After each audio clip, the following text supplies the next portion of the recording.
my stuff is all open for anybody to take and reuse. I don't really care. Hmm. Okay, sounds fantastic, man. But it'll be recorded on my YouTube and Facebook. But yeah, I guess people are seeing us live already, so I guess we might as well start. But yeah, Yeah, yeah, um, yeah. I should probably pull up the chat to yeah, make sure everything is working. I always like to do that to make sure is question mark sound question mark, because there's always been that few in which case the sound wasn't recorded and it just was so bad. Especially when it happens during the most important ones, that's the worst. sheesh, Yeah.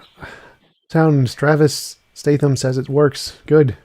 So, works. Cool. Israel, thanks for coming on. I really appreciate you taking the time to have a conversation with me. Would you mind telling us a little bit about yourself before we get started? Sure. My name is Israel Trujillo, and I've been getting into apologetics for about 6 years.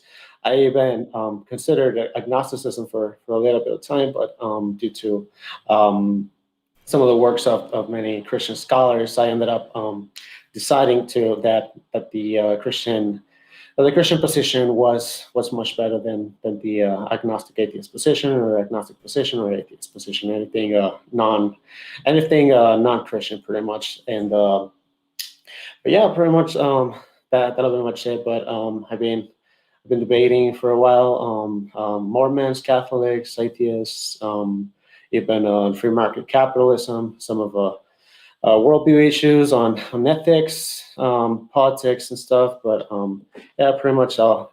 Um, Politics and religion are pretty much my go-to. But yeah, you guys can find me in the Wisdom Media, in YouTube and on Facebook. You guys can follow us, and we're going to be live streaming there too. So, Tom, thank you so much for inviting me, man. It's a real pleasure to share this time with you and having this nice conversation, Tom. Appreciate it.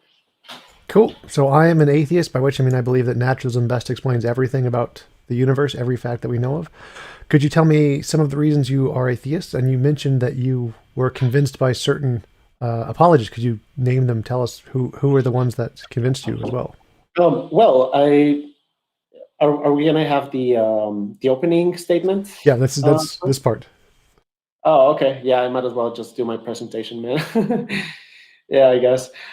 What Nathan Sanders says, I'm jealous of this guy's facial hair. It's not even good, Yeah, man. and It's pretty much Travis too. Travis says, cool background. I agree. Like you do have the it's best background. Photoshop, actually. um, Yeah, I'll go ahead and do my presentation, man, and we can time it a little bit, 6:05. So we're gonna do like 10 minutes. All right. So the first part of my presentation is let's start with the truth of Christianity, which is based on a historical basis.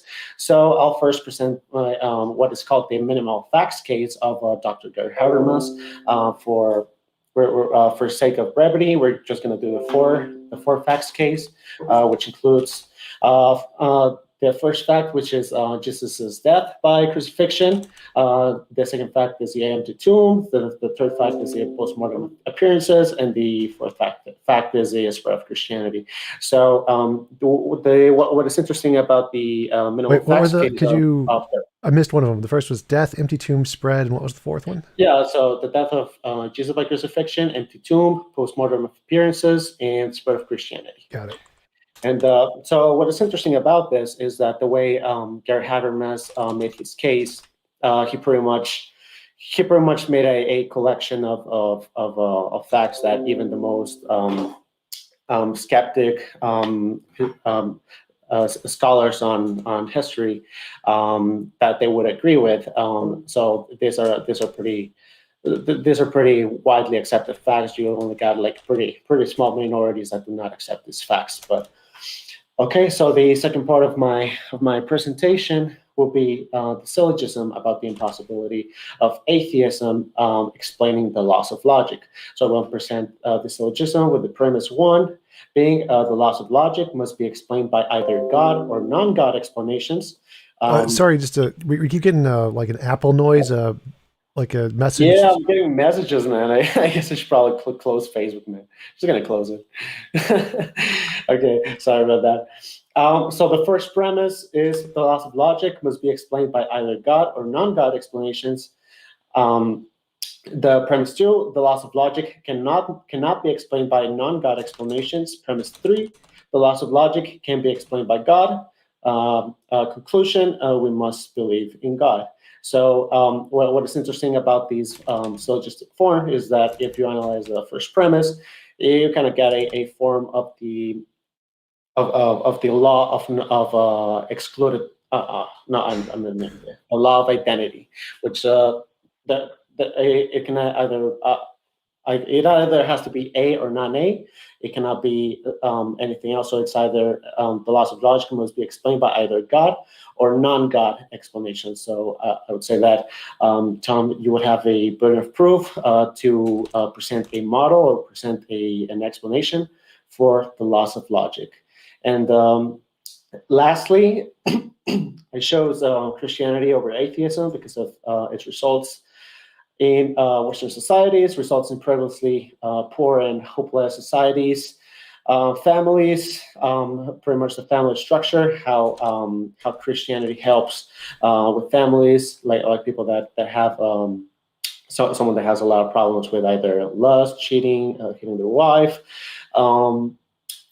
alcoholism, and a lot of those problems. So you see when there's changes from someone from being non-Christian to being Christian, you see that Christianity has results in all of these areas, including families. It also has results when it comes to inmates. There's a lot of jails that they let Christianity in jails because it allows them to have a lesser crime rate. So some of the jails have had some pretty big results in the sense that some of them went from being the most dangerous jails to being some of them the safest ones. You also have you also have results when it comes to criminals and evildoers, people just restraining from their evils. Basically people pretty much reforming from being homeless, from being drug addicts, and also the results of Christianity in the sense of getting the family system right. And also we pretty much gained the intellectual minds of the early era of Christianity over Greek philosophers, in the sense of how Constantine and Bishop of Ambrose, how they were some of the most intellectual guys in their area, and they didn't find Greek philosophy convincing. But as these people were some of the most rigorous people of their time, they did find Christianity intellectually rigorous compared to the Greek philosophies. We also see the benefits of Christianity being giving people reason to live, hope, spreads.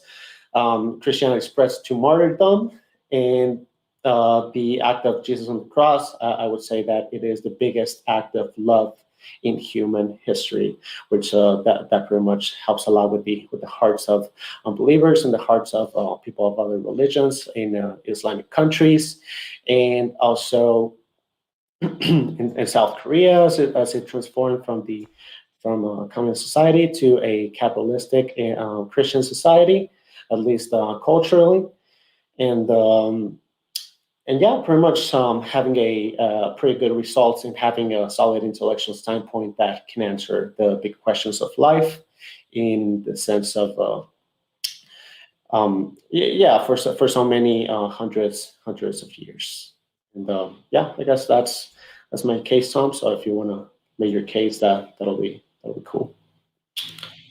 Sure, yeah, my case is pretty simple. I think that everything is best explained by naturalism. I think that every single fact that exists is better explained by a naturalist hypothesis than by a theistic hypothesis.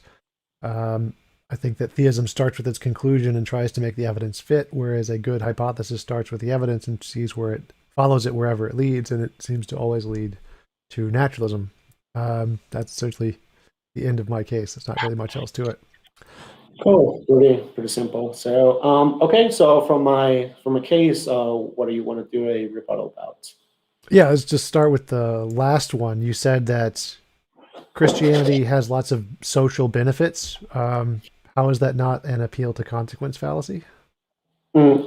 Well, if you remember the first part of that case, it's about the results of Christianity. So, if Christianity is true, you expect to see a lot of results in different areas, and I went ahead and explained the different areas in which Christianity has had a pretty solid results, and that atheistic um, models cannot just do the same quality of results as Christian values when applied.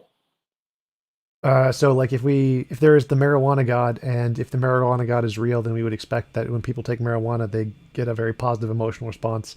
They do. Is that evidence of the marijuana god? No, of course not. That's why I presented a logical case that very much the impossibility of the country of atheism explaining the laws of logic. That's why I present that logical case, and I'm pretty much arguing that you cannot build a model in a atheistic perspective that it can explain the laws of logic. And I also presented a historical case. Well, Um, that was your second argument. So I just want to. I'm starting with just your third argument and going backwards. So your third argument seems to be just an appeal to consequence. Christianity has positive consequences. Therefore, this is evidence of Christianity being true. oh no, All that's. Oh, sorry. Go ahead. So yeah, so I think that all of the positive consequences we see from Christianity are literally no different from any other psychological group activity that we can see. Playing football has positive consequences, the exact same as Christianity. Hare Krishna has positive consequences. Buddhism has positive consequences. We don't count that as being true for any of them because all of the positive aspects that we see a result of are a result of social norms and social interaction that we see in any social kinds of situations. Also, all the positive aspects are superseded by mostly secular countries. So if you look at all the positive ways in which Christianity has benefited the prisoners, for example, I mean, atheists make up the least percentage of prisoners of any religious group. So obviously, adopting the atheist worldview wouldn't make much sense there because it's such a small percent of the people in the prisons. But all the major secular countries have less infidelity, less crime, less violence, less of everything. So it seems like if we're counting the consequence of the ideology as being evidence of its truth, that would actually count more in favor of atheism than Christianity. I think there's a huge misunderstanding on why I present the results case. So the reason is because, as the name of the debate says, it's Christianity, theism versus atheism. Which one is better? So on the case, that is why it's a three-part case. The first two parts are on establishing the truth of Christianity, and the third part is not about establishing the truth of Christianity. I'm not saying now there's good results, therefore it's true. That is not what I'm saying. I'm saying that those are great reasons to be a Christian rather than being an atheist. And so, as a rebuttal to what you just mentioned on atheistic societies, well, when it comes to Japan, for example, Japan started having a great society after the World War by pretty much undefeating the Nazi regime, which was composed of Stalin. No, I'm sorry, Mussolini, Hitler, and Japan. Well, so Germany, Japan, and Italy, and so pretty much what I'm saying is that after Japan was defeated by the Judeo-Christian countries, it started adopting some of its culture, and it started becoming a successful society, not just. I'm not quite following your argument here. So cherry picking specific atheistic or non-religious countries that didn't work doesn't change the fact that the majority of most successful countries today are majority non-religious. So if we're looking at overall the cumulative case here, mostly atheist countries are the ones who do the best by a significant margin today. The fact that some atheist countries did not do well doesn't change that fact. And we can do the same thing with No, Christianity and say, like, there are Christian countries in Africa who do really, really badly, and America does really, really badly in lots of aspects. Attributing that to Christianity, even if it worked, would, using the same structure of the argument, would be more evidence in the favor of atheism because the most successful countries are all predominantly secular. yeah, that some of the very successful countries right now, which are Japan and other countries. Um, you can see a lot of secularism there. But what I'm trying to argue is that the origins of those countries is they started with a Judeo-Christian system, and pretty much throughout history they started getting rid of the getting rid of God, pretty much. So I'm arguing that those civilizations can have developed to their moral systems that they have right now if it wasn't for the influence of Judeo-Christian values. So Well, that's Judeo-Christian like values, and then they left pretty much God after. well, it sounds like a genetic fallacy saying, well, it came from them, therefore they're attributed to the success.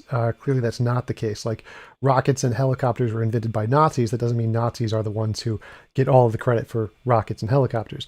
The fact that it started from a specific ideology doesn't mean that that ideology has anything to do with its success because of evolution. We can start with something and then say, oh, this doesn't work. We're going to replace it with something better. And that's how you get most of these atheist societies. We say, oh, that's bad. Here's something better.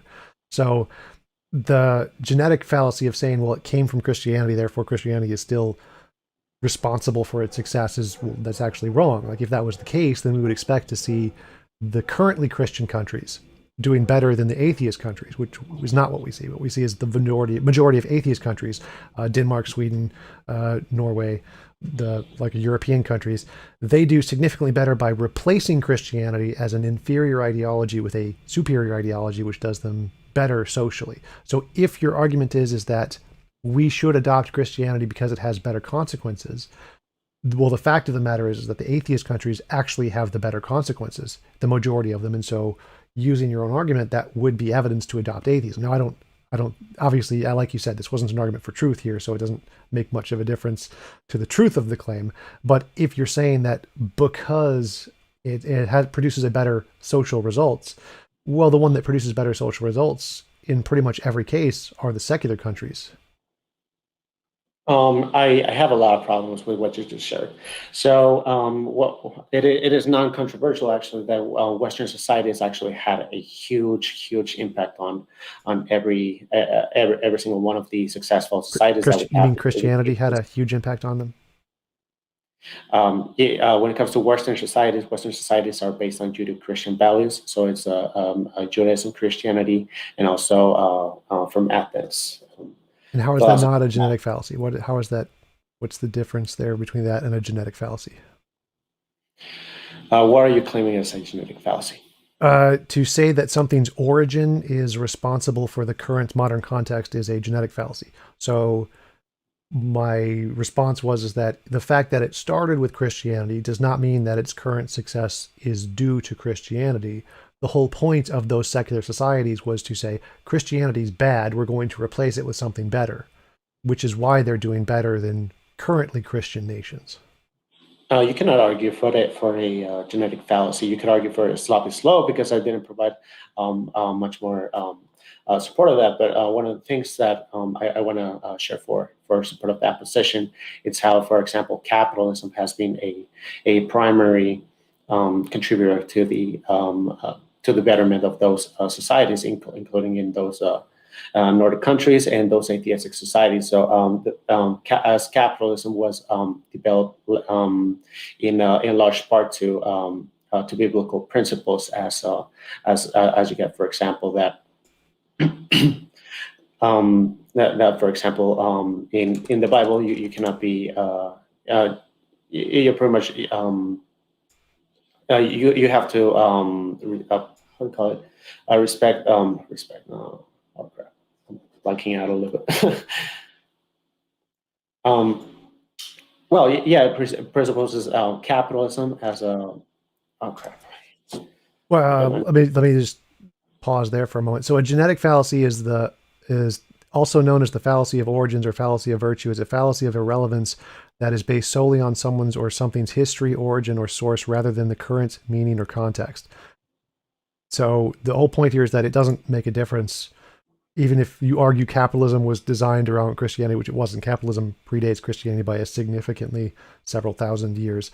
But even if that was true, that would still be a genetic fallacy. The origin of something is irrelevant to the current context. So even if the origin was Christianity, the reason it's so successful isn't Christianity. The reason the secular societies are so successful is because they said Christianity is bad. here is something better. And then they adopted these better principles to replace Christianity, which is why they are getting a lead on top of all the Christian nations. They are doing better than the Christian nations because they rejected that ideology and adopted a better one. No, I would say that phenomenon is actually developed as you see a lot of Christianity in usually countries that are struggling a lot financially, struggling a lot with violence, with yeah, pretty much with a lot of societal problems. So you see that Christianity thrives in countries where there's a lot of prosecution, there's a lot of those problems. So we see a pattern throughout history that once those Judeo-Christian societies start having success, usually when there's success, you don't have much of a reason to pray God anymore because you don't have much problems. So people start forgetting about God What? I did not. I didn't. once they start thriving through those Judeo-Christian values in those I wasn't societies. not really following. So I think you're saying that once people leave Christianity, societies get worse. Is that the argument you're making?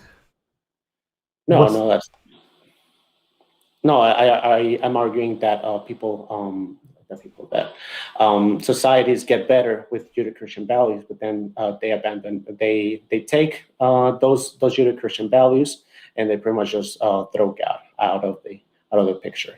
right? But I don't see how that's relevant. So, for example, if you have a society of cannibals and you adopt Christianity to say, okay, cannibalism bad. Okay, so they've now improved. So they've improved from cannibalism to non-cannibalism. And then you could say, okay, so this Christian worldview that has all this stuff about burning witches and stoning people to death for working on a Sunday, that's bad too. We're going to get rid of that stuff. And then they get an even better society. You can't say the reason they have the better society is because Christianity. They specifically rejected Christianity, just like adopting Christianity causes you to reject cannibalism. So your same argument would be used to say that cannibalism is really the successor for all of these. Cannibalism is really the reason that everyone is doing so good because it was better than non-cannibalism. The fact that Christianity could be an improvement to certain societies doesn't mean it's the best improvement. It would still be replaced. It can still be replaced by something better. And that improvement wouldn't be attributed to Christianity. It would be attributed to the new ideology that replaced Christianity, wouldn't it? No, what I'm trying to argue here is that even in well, as I mentioned before in my case, you got Christianity helping families, inmates, criminal evildoers, criminal homeless, drug addicts, and you don't see any atheistic system doing any of that. So Doing what? Helping the poor? pretty much having the same results with all of those with all of those societal problems. So you're gonna have stats as having Christians doing I think three or four times more charity than atheists. But of course, Oh yeah, yeah, for sure. I definitely agree with that. But atheists have a different solution, which is the welfare state, which is a significantly better solution that has had more of an impact on curing all of the social ills than any amount of charity. Charity doesn't work at all by comparison to social welfare. And in the atheist countries, as a society, we see it as a responsibility for the government to provide these things, which is why we don't give charity, because it's supposed to be something the government provides. And so the atheist societies and values actually have a better solution than charity in this case, not a worse solution. So again, that example you provided would actually be a reason to adopt atheism. No, when it comes to welfare, actually, it's pretty horrible to lend welfare to the government, as you need if you have a broken system and you're just feeding money to a bottomless pit, that is not getting any improvement. So welfare by the government just cannot thrive. You see in Nordic countries, for example, that they're thriving based on their capitalistic economy, but you pretty much you're not taxing the rich in order to fund any of those like free healthcare stuff, and it's not even free. It's been funded by yeah, pretty much by citizens. So the way that free market capitalism pretty much helps will help the health sector as well as the economic sector would be in the sense that when you have a competitive economy, competitive in the sense of equipment, competitive in the sense of prices, in insurance, you pretty much start lowering down the price in every single sector to the point that healthcare becomes so cheap that it is not even in the question to try to make it free. Well, it's not even free, but to make the government pay for it based on taxpayer money. Yes, And but if we one look, if you look at one of the, the things that I would like to add will be that when you mentioned the morality before, saying that you got better systems of morality in atheistic societies, the syllogism I presented on the second part of my case in the premise one, which is the loss of logic must be explained by either God or non-God explanations, it also applies for morality. So morality, in order to have an objective ground, it has to be explained by either God or non-God explanations. And as I've seen you and many other atheists admitted before, you cannot pretty much have an objective system of morality. well, in that's a different argument. So again, non-God I want to go explanation. one argument at a time. How can you argue? How can you argue that atheism is better if you cannot have an objective standard for morality? Which You is the can, like vast, you can. convention. There's absolutely no problem with having an objective standard of morality without a God. Most philosophers are atheists. Most philosophers believe in objective morality. No one thinks it's not a common view in philosophy that you can't have an objective basis without a God. It's just kind of silly. Most objective models of morality started without a God. Platonic objects was an objective moral model without a God. It's super simple to have an objective morality without a God. It's the consensus in academia. But again, I want to stick with one argument at a time here. Your argument that the fact that Christianity produces more values is just false. It is false in every measurable respect. Every secular society has less poor people, less poverty, less people with bad health, better economics, better in every single measurable respect because they're secular. The secular outcomes of the society are superior to the Christian outcomes. So if you want to make that argument, that's an argument for atheism. If you want me to address the moral thing is that to answer morality, what you do is you start with the moral phenomenon, which is our feelings, like when we feel when someone punches a baby that's immoral. And then we try to describe all of the different things we feel about morality and create a pattern for what describes the moral principles.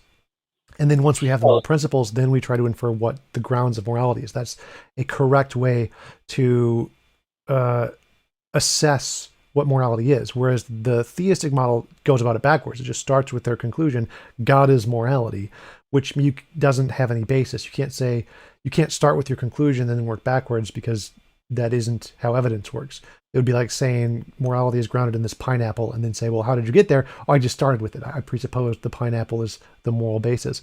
A true model of morality is one that starts with the evidence and then tries to create principles that describe the pattern in the evidence and then tries to infer the grounds of that, which theism doesn't do. Okay, so a couple of responses. First one said most philosophers. Well, I don't care much about what most philosophers when it comes to atheistic philosophers. Well, just to clarify, because you mentioned that some atheists said it's impossible to have to ground morality without atheism. That argument is morality in an objective manner. Yeah, so that's superseded by the vast majority of academics in the field. So if you want to say some atheists say this, they don't really get an opinion. The vast majority supersedes that. Go ahead. Sure, let me explain my position.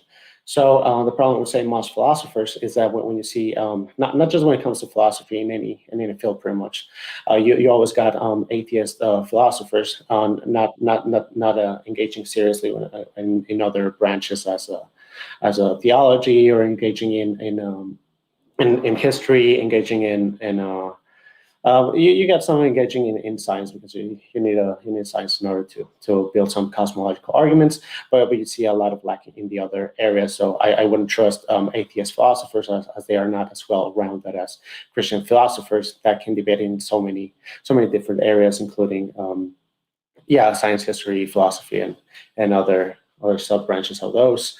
Also, the appealing to most philosophers. That is pretty fallacious. Even if it was most philosophers, most scientists, most whatever, we've had consensuses before, and that doesn't determine the truth of a statement for having a fallacy of appeal to majority. Well, I think you might have misunderstood.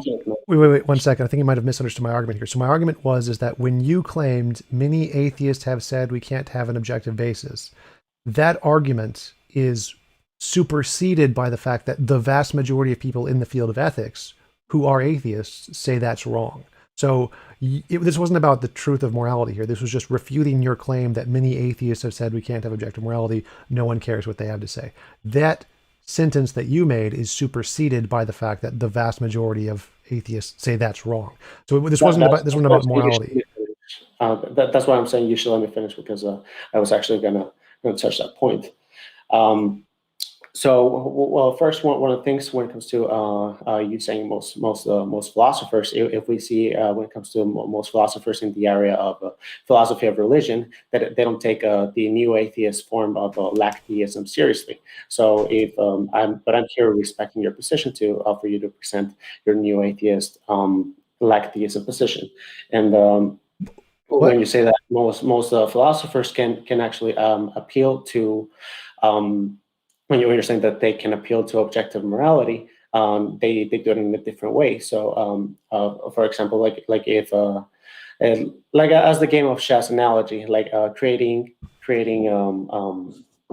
objective laws in the game of chess, saying that pieces can only move a certain way. Yes, of course, you'll be making and you'll be it'll be pretty much subjective on the person that made the rules of chess. I'm not following what you're saying. So, wait. I'm not quite understanding. Wait. Pause for a second. Pause for a second. I don't understand what you're saying here. So, most philosophers are moral realists. They believe morality is objective. They're not just making up rules on a chessboard and calling that objective, any more so than theism is. Theism is making up rules and then claiming it's objective. But obviously, you can't just say that's subjective, because the whole point of the theory is to provide an objective basis. So most philosophers believe in an objective morality. They are moral realists. Sure, but I would argue that they cannot ground in any way of having an objective morality. It would always be fallacious and non-objective if it's a non-given explanation. So no. How is that different? It would actually be your burden of proof to actually present to me a model of having objective morality from an atheistic perspective. So I guess you can start with that. Right. So all of the models for atheistic secular morality in philosophy and ethics are better than the theistic model. That's why the theistic model isn't taken seriously. I'm not asking if it's better. I'm telling you if you can present a model for objective morality. Well, I don't need to. Again, the point was here is that you claimed that some atheists have said that you can't have an objective morality, as if that's relevant. It's not. And I can show it's not relevant because most atheists, philosophers, who are the majority in the field, say that's wrong. So the only point here wasn't about morality. The point here was about your quote that is irrelevant. So that wasn't one of the arguments you presented in your introduction. So I want to go through those first, and then we can jump into the morality thing. The second argument, I would highly disagree with that. Disagree with what? It's the same part of the argument of the second part of my case that they cannot argue. Well, you only mentioned logic in that part, morality. So I want to. Yeah, So I want to let's go with just the logic for now. Morality, even if you do it with morality, you will have to do the same with logic. So you have to present your burden of proof for any of the morality or for logic to be in. You got to present the case for it to be. Right. So again, objective. I want to go with this in order. So I want to go in order. So this in your opening, the second thing you presented was logic, not morality. So let's go with that one first. Logic can be explained by atheism perfectly well. Logic is a system of language invented by humans to describe the reality, the stuff that exists. You don't need a God for that. It's better explained in this way, as logic would also apply to a God. God cannot be God and not God at the same time. Therefore, God can't be the origin of logic, because logic applies to God. So either logic is some fundamental abstract thing that exists prior to everything else, or it's a language invented by humans to describe things that exist. Therefore, it's perfectly easy to make a ground of logic in atheism. Logic is a language that describes reality. Where is your issue with that? Well, there's a mountain of issues with that. So we say that first, the first problem is that you're claiming that logic is a human convention, that pretty much humans invented logic. Humans are pretty much the cause of logic, and that you're claiming that God is since God is bound to logic, therefore God cannot be cannot be the creator of logic. So the first problem with the first one of the human convention, if you have a different human convention than the human convention that we currently have, then you could pretty much falsify the current logic. Wait, That what? means Wait. that So pause there. Pause there. no interruptions, man. No, no, no. We got to go one at a time. So that's your This is the first last time. objection. This is This the last is time I take an interruption. no. We're gonna go Man, one point at a time. We're gonna go one point at a time, or I'm gonna mute you. So this, what you said was that if humans make up a different logical system of logic, well, then we can justify anything. No, because logic is describing a thing. Like I can make up a description and say the sun is purple, but that description is wrong. So even though I have a language that is English and those words can construct a sentence that could describe anything, because they're describing a something that exists, that correspondence to the thing that exists can't be anything. So logic as a language was made up by humans. It has human conventional things like modus ponens, modus tollens, but because their truth is not contingent on their definitions, their truth is contingent on what they are describing, they can't justify anything. So your first objection fails. No, it doesn't fail. And one of the things, man, I'm not going to tolerate any more interruptions if I'm making You can a leave case. if you want. This is my show. Okay, all right, man. I'm not going to tolerate any more interruptions, but I'm going to represent my case, and hopefully we'll have a respectful discussion, or I'll be leaving, man. So, okay. So when it comes to you saying that that is pretty much like building language in order to describe things, there's an underlying factors from which we give a name to a certain thing. For example, if you analyze the ontology of a stop sign, it will have a hexagonal shape with a metal bar. It will have a red in color. It'll have the stop letters on that, and you can differentiate a stop sign from a safety cone by the shape that is given. You can differentiate the cone by the by the cylindrical pattern that the cone have. So even if you try to say that, oh no, it's not a cone, it's a stop sign, well, you're just pretty much using the ontological factors of the cone and applying it to a stop sign. So you're pretty much just calling something else the whatever name you want to call it, but the underlying factors behind each of the objects, that is what is not changing. It's the same thing as calling a school bus, calling it a sports car. It's not a sports car since it doesn't have the ontological faculties of a sports car. So you cannot say that it is based on language. We give language based on objective principles of logic. Wait, what does that have to do with my argument? Because my argument is that we made the language of logic to describe things. We can describe things accurately or inaccurately.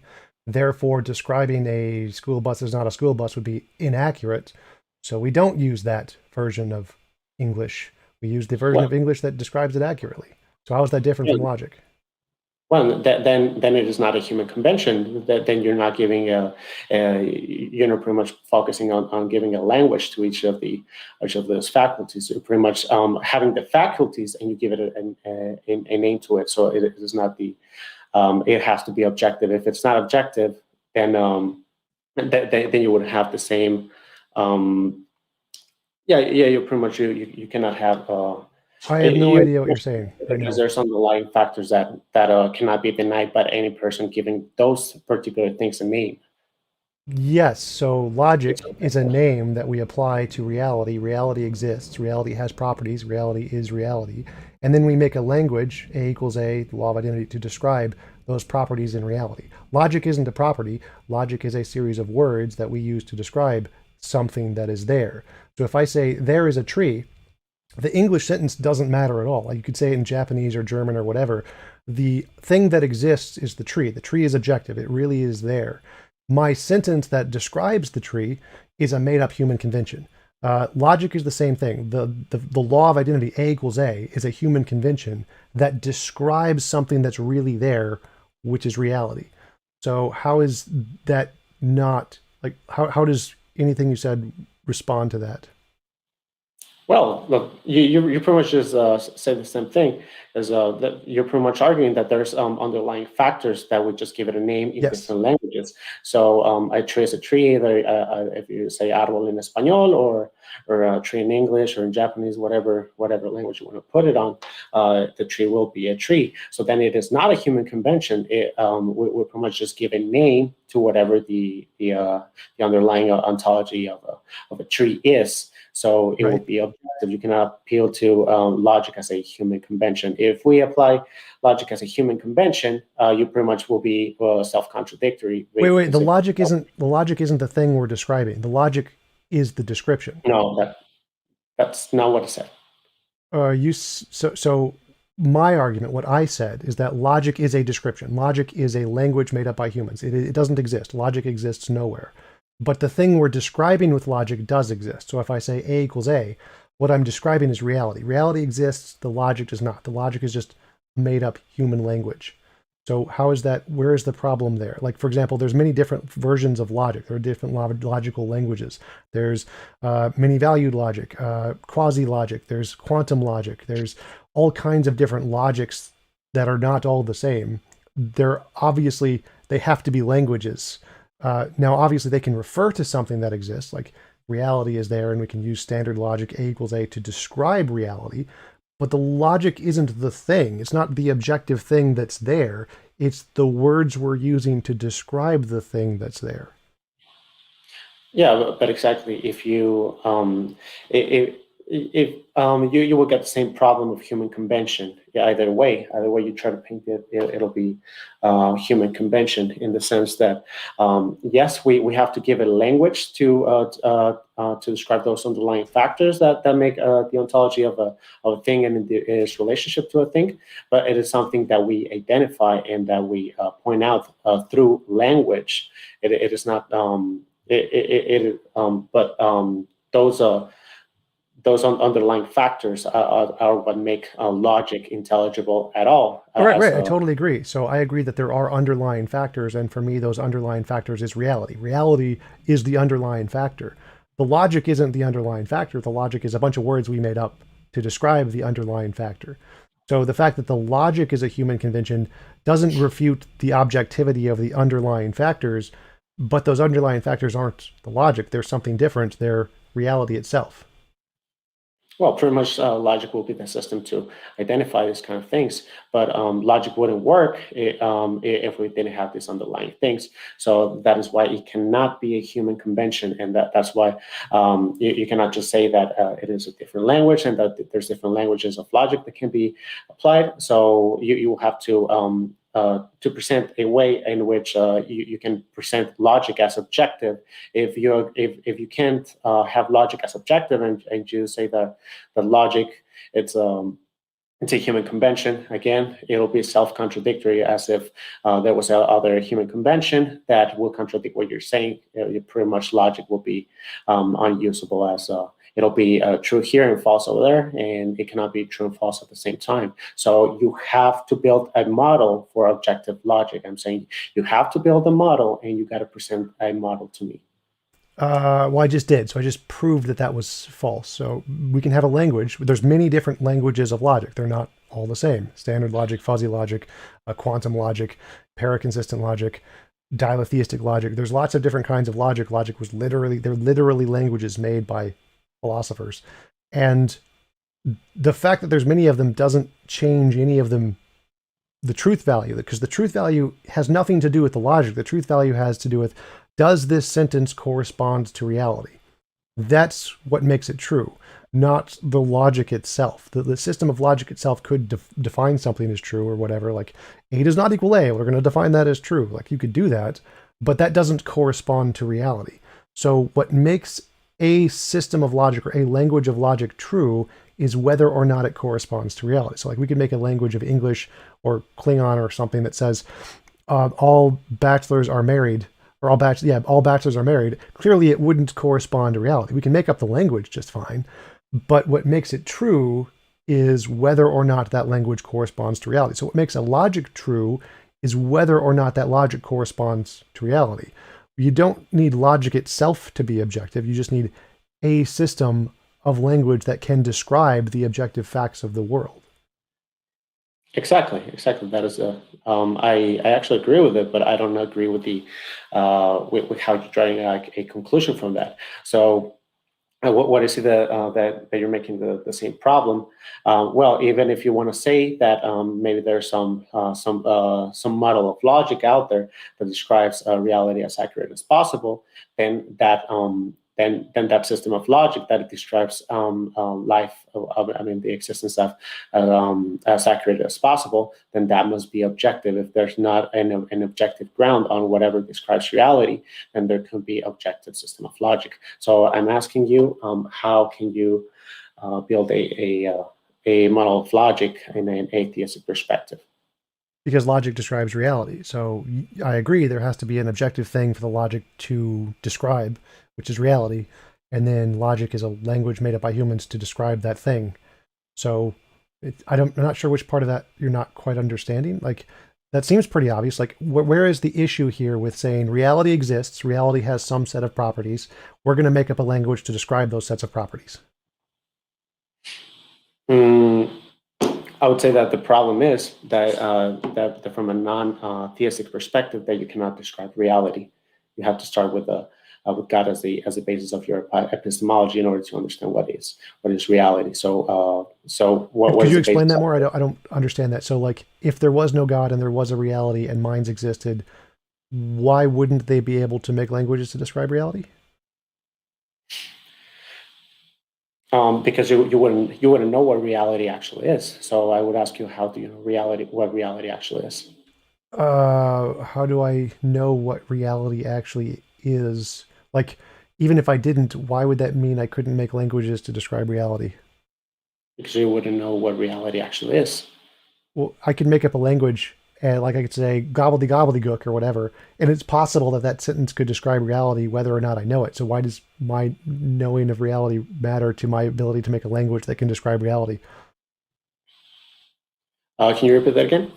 So yeah, so like I can make up a language. I can say the words, "The sky is blue." Now, if I'm blind and I've never seen the sky, it's the statement is still true. The statement still describes reality, whether or not I know it. So if you imagine all human beings were blind, so they have no idea what the color of the sky is, and someone said the sky is blue, they have constructed a language that describes reality accurately. So they have a true language, even though they don't know anything. They don't know what the color of the sky is. So whether or not I can know what reality is, or have a grounds of knowledge, which I do, but whether or not I do doesn't make a difference to the fact that I can still construct a language to describe reality, does it?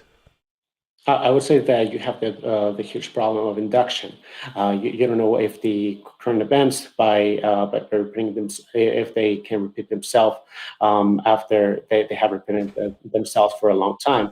And as if you have an event, let's say that you go through a neighborhood and you see 20 houses, you cannot 20 greenhouses. You cannot say that there's going to be a next a next house that is also green. You wouldn't know that. Or the problem of induction, you don't know what is going to be beyond that. So let me present this analogy with that, for example, with that computer. For example, let's say a computer is programmed to not know where it came from. So let's say that that computer is deriving some sort of results with its own binary code, and it cannot know with Cartesian certainty where the objective grounding of the logic of the computer, where it can ground the truth of its of its origin. However, if you start, for example, if the creator of the computer or the software or whatever system that we're talking here about here in the computer, so you have a direct connection from if the creator of the computer makes the computer and puts the code that there was that there was that the systems were made by that creator, and that those systems have the same yeah, pretty much it gives you a basis for the an epistemic basis, and it can explain the complexity of its own of the thinking system of the computer. So the computer wouldn't know with complete certainty where the information came from, but it will make more sense with a whether to have epistemic certainty to trust the maker of the computer. If you don't What does this if have to the do with what I said? if the computer doesn't start with a creator in its premise, it wouldn't be able to in its first So premise. none of this addresses what I said. Yeah, so that's the basis of their epistemology, and that's what I'm saying. That if you don't have a You're not creator, saying you anything won't that addressed what I said. have any logic as a basis of your So epistemology. again, you have to actually address what I said. So what I said was, is if you have no knowledge, this means no induction. You have no induction because you have nothing to base this off of. You're completely blind. Every human being is all blind. That means no induction. And somebody just says the sentence, "The sky is blue." That sentence that they have constructed can describe reality even if they have no knowledge. It doesn't make a difference. Like they could be a calculator randomly generating letters, and if they generate the sentence, "The sky is blue," that sentence can be true, and it doesn't make a difference what the calculator knows, or if it has any knowledge, or if it's conscious at all. The knowledge makes no difference to the ability to construct a language that accurately describes reality. But again, you will have the same problem of induction, and you are assuming a lot of presuppositions in the sense. No, man, don't make those faces, man. What you just said is completely stupid. Like I literally said induction makes no difference. We start to be condescending, man. So So I literally just said no, induction means don't nothing here. Don't interrupt me. Don't interrupt me. So I would say you're making a lot of assumptions on your Name presuppositions. them. Okay, that's what I'm doing, man. Stop interrupting me. So one of the assumptions you are assuming the uniformity of nature. You're No, I'm saying not. that's your experience, but you don't know if you are assuming the uniformity of nature or not. I didn't. That didn't happen in my argument.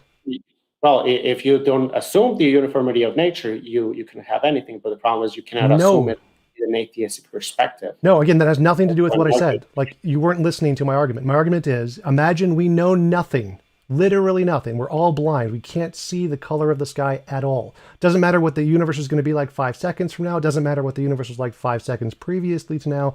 I'm going to construct a sentence, randomly generated sentence. The sky is blue.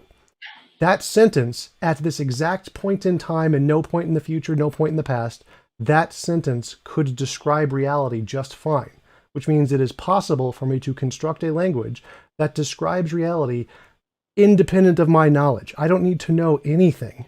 It doesn't matter what the future, it could be wrong in 5 seconds, doesn't make a difference. At this exact point in time, that sentence describes reality just fine. Doesn't it?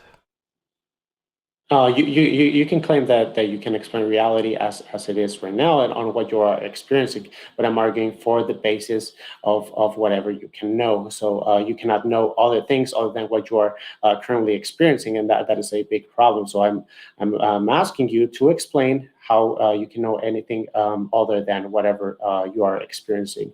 And the problem is that with atheism, you cannot know anything other than what you are currently experiencing. Wait, I'm talking about logic here. We're not talking about knowledge. Again, so knowledge doesn't matter to the conversation. I'm saying, But you you're moving create... it from morality to logic to knowledge. No, I'm staying on logic. I'm staying on logic because that was your second point. So logic, what your argument was, is that you cannot construct a logic without a God. I'm saying, yes, you can. Logic is a language that describes reality.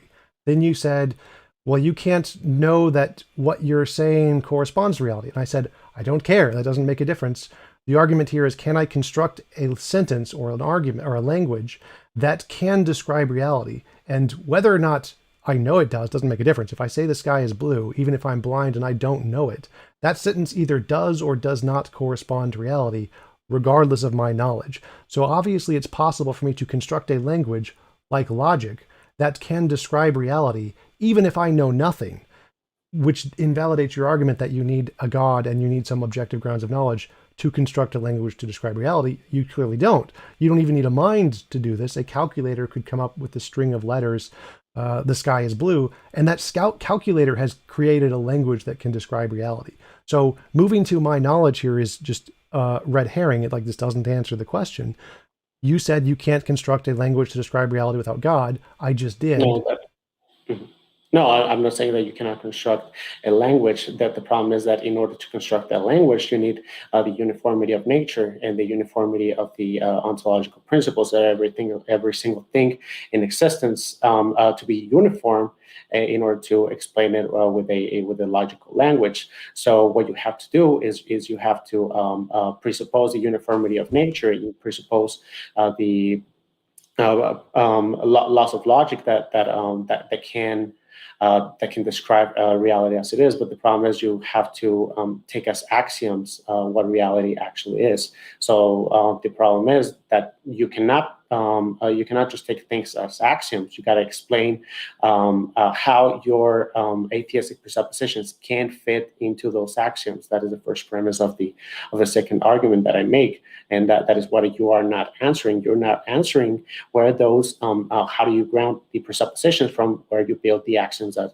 you're trying to build, and you have to appeal for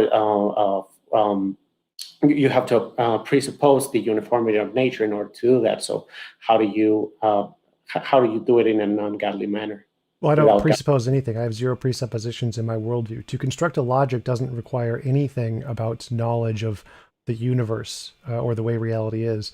Like literally the definition of a priori knowledge is things that do not require access to an external world to construct. So constructing a language doesn't require any knowledge of the world. It could all change tomorrow, and that wouldn't make the logic any more or less valid. So knowledge of the future makes no difference here. To answer your question, I ground knowledge in I think, therefore I am. I exist. It is impossible for me to think I exist and be wrong. And I can use that as a basis to know about that I exist, that reality is reality. I can build the laws of logic, the law of identity based off of this fact. I can then build a full fundamental logic off of this fact, a standard logic or a not paraconsistent logic. And I can build math off of this fact. And then I can use those as a starting point to then say, there's some difference between my imagination and my experience. I imagine a unicorn. I don't see the unicorn. There's some difference between these two things. And build an entire model of the world just off of that one fact. I think, therefore I am. I don't need to presuppose a God at all. Yeah, I think you do. When it comes to now that you mentioned mathematics and also that we mentioned doing logic based on the uniformity of nature. For example, when it comes to math, you would say that math is a human convention, also, right? You would say that it is also a human convention in order to Yeah, it's a describe. language that describes reality. Yeah, but would you say that we discover math, or would you say that that we build math?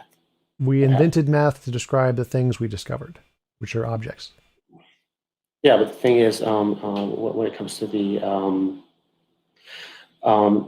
elegance of mathematics, when it comes to you see extremely complex structures of mathematical principles, and the same thing can be said for logic. That you find a uniformity of nature so complex that that in an atheistic position cannot explain that uniformity of nature. So that complexity, it'll be extremely it'll be impossible to describe it in an atheistic perspective. So when it comes to the applicability of mathematics, it is too complex for it to arrive from an atheistic sort of perspective. And I'm going to give an example. For example, if you have a car, you can have two explanations. One explanation with the maker, in the sense that the car maker can make the can pretty much use his reasoning, its logic, and the uniformity of nature in order to build a car.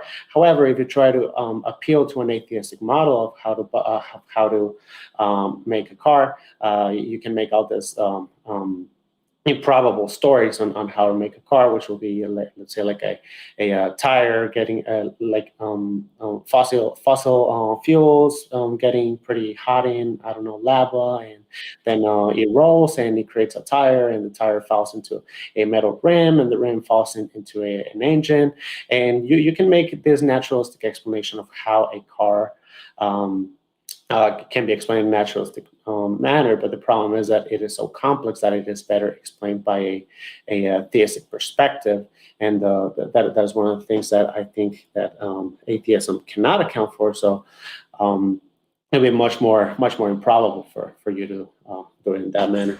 Well, this is why I'm interrupting you, because you keep listing a bunch of completely unrelated arguments, and they're all different directions to go down. So math, perfectly fine just as a language. There is absolutely nothing about the patterns in math that has anything to do with a god or does in any way refute atheism. Like, oh, there's a pattern in the math.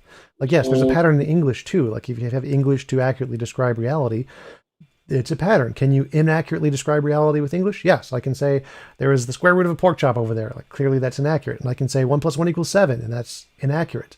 Math is a language exactly like English. You have sentences that correspond to reality, 1 plus 1 equals 2. You have sentences that do not correspond to reality, f equals ma times 37. And you have sentences that are self-contradictory, 1 plus 1 equals 7. The fact that you can uh, construct certain kinds of math that are accurate, that accurately describe reality, doesn't tell us anything, because there's infinitely many more kinds of math that you can describe that don't describe reality. It's like you can use math to describe anything. This isn't in any way evidence of a god. The complexity argument is like literally complexity has nothing to do with a god. Complexity itself isn't an argument. You'd have to ask, why is there a kind of a god that would have the properties to create this kind of a universe as opposed to a different kind of a god? Uh, what created God? Oh, was it uncreated? Oh, well, okay, then I can just say the universe was uncreated and it has the property to create the universe just as it is, just like the God does. So both of those are solved exactly as well on both hypotheses. And none of this has anything to do with the uniformity of nature. Math doesn't have anything to do with the uniformity of nature. Logic doesn't have anything to do with the uniformity of nature. You don't have to assume that nature is going to be uniform for anything. All of the arguments I've presented can be false in 5 seconds. They're still true in this current 5 seconds. And you're still getting lots of beepies on Facebook. We're hearing Yeah, all I'm of sorry. I'm getting a lot of messages. Yeah, I guess. But anyways, so you, one of the oh man, I wish I could turn this off. I don't know. Maybe one day I'll find out. Okay. So as I was saying with the complexity of nature, you have three options. You have a intelligent design, chance, or natural necessity. And I'm arguing that, for example, when you plug in any other stuff of nature into that equation, you will get that complexity is better explained by by an intelligent mind rather than chance or natural processes. Wait, what do you mean by plug stuff into the equation to get it better? I don't know what that means. So I'm saying that something complex, it's better explained by an intelligent mind rather than being explained by chance or natural necessity. So Well, you can do the same with the car, with the painting, with the computer. So you can build a natural model to claim natural necessity for all of these patterns, or you can make saying that it was chance that a computer got built in by chance.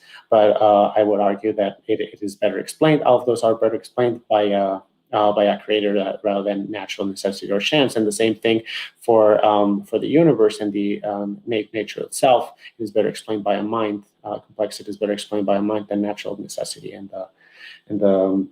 or chance. yeah, And so I agree in the case of a car. In the case of a car, the current laws of physics, there are no laws of physics that would necessitate the existence of a car, and the percent chance of them occurring from the laws of physics is very low. Therefore, we can say that it's most likely designed because there are no laws of physics that necessitate a car. In the case of the universe, there could absolutely be laws of physics that necessitate all of the current laws in the universe. That makes perfect sense. Like, there's nothing that's the consensus in physics. So I don't know why you think that that would indicate intelligent design, because there is no contradiction in saying that the laws of the universe could be necessary. well, that brings us to the other point you bring that you're saying that pretty much you can bring any omni property or any property of God and just pretty much plug it into a naturalistic perspective.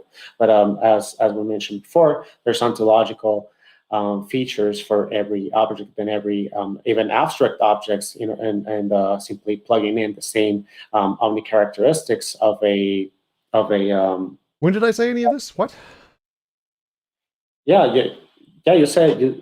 that is not what you were saying, but this applies to how you're saying that you can pretty much put any omni properties and anything in any quality of God, and build a naturalistic perspective. That is pretty much what you just argued before. I don't think You so. didn't put in words, but that's pretty much what you're arguing for. I said that there could be some fundamental necessary thing which is determined, like a Exactly. determined. Exactly. That is exactly what I'm saying. That you cannot just put those properties and plug it into naturalism, since you pretty much you wouldn't be able to put it in You can't. You're saying you can't have a necessary non-God thing.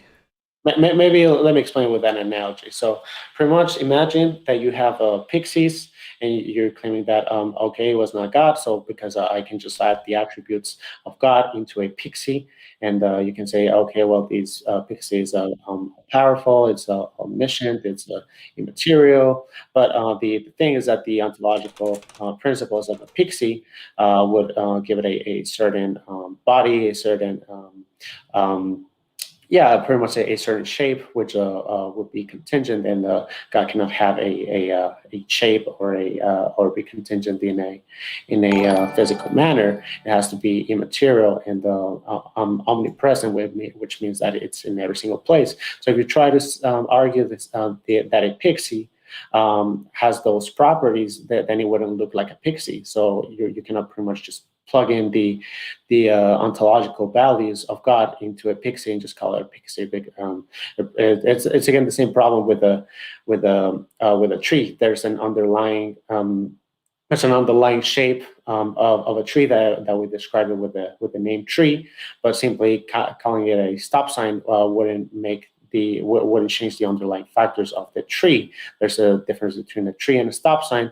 There's a difference Oh, between God I think I and understand what there's you're saying. between God and the naturalistic perspectives that you are putting. So you're pretty much putting the God the descriptions of God into your naturalistic models. Well, so necessary isn't any description of God from the Bible. So I'm saying there's a necessary quantum field. What is its properties that you think are contradictory? Um, it depends what properties. What properties are you claiming that? Yeah, pretty much. Other than the necessity, what other properties would you say that these naturalistic perspective of yours would have? So, what Uh, properties does God have that you can plug in over there? oh, I didn't mention God at all here. I just said there's a necessary thing, which is a necessary quantum field. So it doesn't have anything to do with taking properties from a God. I think you might be referencing like other arguments I've made in other videos, like for naturalistic pantheism. But I can defend that too. But here, all I'm saying is we have a necessary object, which is a quantum field, and that's the necessary thing. It doesn't have any properties of a God, I don't think. I guess maybe Well, you could say eternal, all powerful, maybe. well, okay. So you're claiming that your quantum model of a has a um, necessary existence, but the problem is that for something, if you compare both um, both things, if to see if they're necessary, it also have to be the necessary first cause has to have other qualities in order to explain reality. It has to have all power, which is having all power.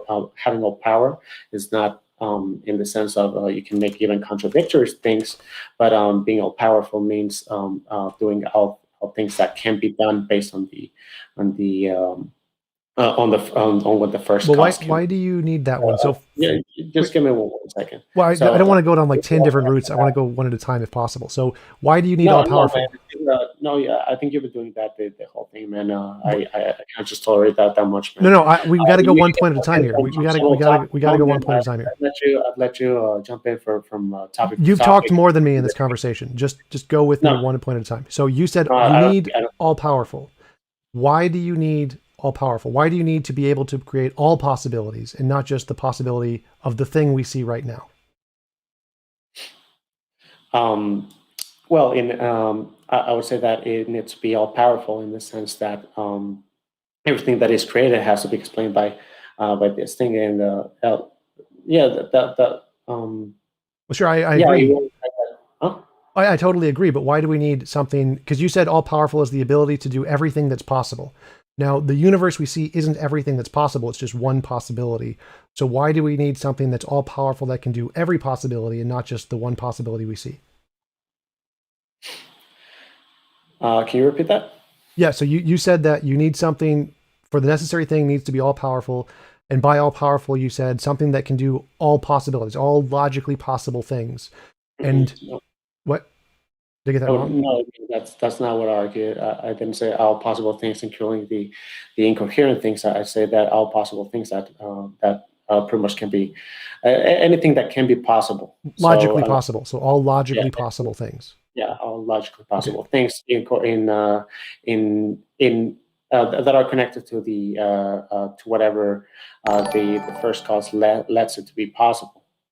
Right, right. So that's totally fine with that. So, but all logically possible things is a lot more than just the stuff that's happened in our universe, right? Because there could be a universe with two stars, or our solar system could have two stars. That's logically possible. So an all-powerful being would have to be able to do that also, essentially. But what I'm saying is that you don't need something that could do all logical possibilities for the necessary thing. The necessary thing could just produce everything that we see exactly as it is right now and nothing else. And that could still work as a necessary being. So why do you need all powerful, the ability to produce all logical possibilities? Well, that's why I was going to bring the other qualities of God, because they have to work in conjunction. And one of the other qualities of God is the sense of agency. So the thing is that if you try to build a atheistic model of a non-agent thing, how you account for how the singularity would pretty much decide to create something or have the drive to create something. So you'll pretty much be forced to have a multiverse, because if it just is for natural necessity, it would be just creating things all over the place. But so it has to have all the omni properties that has, Uh, including agency. And if it has agency, I mean that's pretty much theism. If so I you didn't say I said no agency in mind. So I said like quantum field. Quantum fields don't have agency. They don't have brains.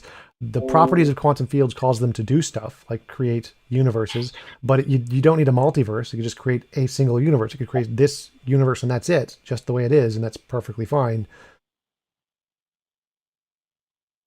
Yeah, but you will have to make the action of creating this universe. But how would it get to arbitrarily create these complex action in which we have this fine tuned universe with the objectivity on it. It's determined through its properties to produce a universe exactly like this one, and nothing else. That is arbitrary. Uh, Determined is the opposite of arbitrary. What do you mean by arbitrary? Yeah, you're pretty much saying that that complexity has to arrive first for this thing and then the way it is, and I can argue the same thing that just got the universe is, because that's how God made it. So I would say it's the same type of argument. Sort of. So what you said is that it's impossible, or that the necessary thing must have the property of all powerfulness. And to disprove that, what I'd have to say is here is a necessary thing that doesn't have that property, and it can explain everything. So here is a necessary thing that's logically possible, doesn't have any contradictions, where there is a quantum field that is determined to make exactly our universe and nothing but our universe. And that could be a necessary thing, and it doesn't have the property of all powerful. Therefore, you don't need the property of all powerful. I agree that that would be if I just asserted this is the case. There is a necessary quantum field, and it's going to produce exactly our universe and nothing but our universe. Yes, that would be arbitrary, but I'm not arguing that that is the case. I'm arguing that you don't need an all powerful thing to be the necessary thing. Well, that means that from your model, everything that we see right now will be coincidence, either chance or natural necessity. And I Determined. think, yeah, exactly. So Is there a I problem with think that? yeah, I think there's a big problem. That's why it's a three-part argument, a three-part case that I've made, including the the truth of Christianity from the minimal facts case of Gary Habermas, which pretty much if we get more reasons to adhere to theism over atheism, we would choose theism, and that is why I brought the Minimal facts approach. the minimal facts case to connect it to Christianity. So if we take God as a given as a for the sake of argument, we would expect to see revelatory things as I'm saying, the singularity of the first cause has to have the sense of agency. So if it make the choice to make this universe as it is. It would have to interact with this universe that they created, and that's why we see the resurrection of Jesus, and that's why we see the results of Christianity. So I think what you're doing is you're taking it each part on its own when you have to take it as a whole, and we haven't dealt so far at all with the case of Gary Habermas so far. So yes, Sure. I guess you should just respond to it. Sure, absolutely. So the minimal facts approach is that Jesus died, there was an empty tomb, there was post-death appearances, and the spread of Christianity. Those are the ones you presented. I'm happy to agree with all of those. Those are all better explained by naturalism, by bereavement delusion, which is 60% of people see and hear dead loved ones and have experiences with them, touching them, doing whatever. It's a very common feature in human psychology, explained by naturalism perfectly fine. If you add that with social conditioning, which is like if everyone's sitting around a Ouija board and they see a word come out like Devon or whatever, the collective group will then talk about what caused that event, and they will come to a collective understanding of what the source was, which is like a ghost or a spirit or somebody's dead aunt or whatever. And if you add those two together, bereavement delusion, where they're seeing loved ones that had died, combined with social conditioning, where there's a group of people who are talking about these experiences they had, combined with exaggeration, you can explain every single one of those just fine with no appeal to a god. And since all of these things I listed, bereavement delusion, social conditioning, exaggeration, are extremely common and well known and documented and proven to exist all throughout human history, these are a better explanation of the resurrection of Jesus than him actually resurrecting.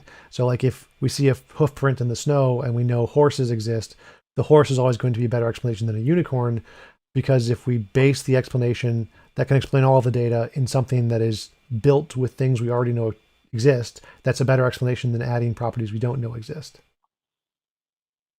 Okay, so a big problem with that is that when you take the third case of the Gary Habermas case, you see that the third option is the third fact, it talks about the appearance of 500. So you don't just have that social engineering that you're claiming, and that simply hearing voices. What you have in the gospel accounts is Jesus appearing not just to friends, his disciples, but also enemies, also different people.